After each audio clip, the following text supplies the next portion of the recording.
Evo nas snimamo glupog pandura, sad ćemo da pokušamo da Vuja duva umjesto mene bez volana. Sad ćemo da pokrijemo volan jakno, da ne vidi pup. I sad će Vuja da snima, ja ću ovako da držim i to je to. Malo se približim.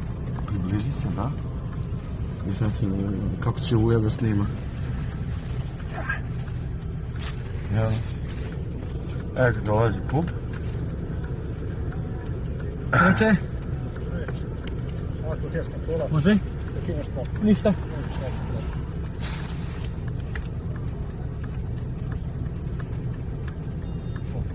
Hvala puno. Hvala.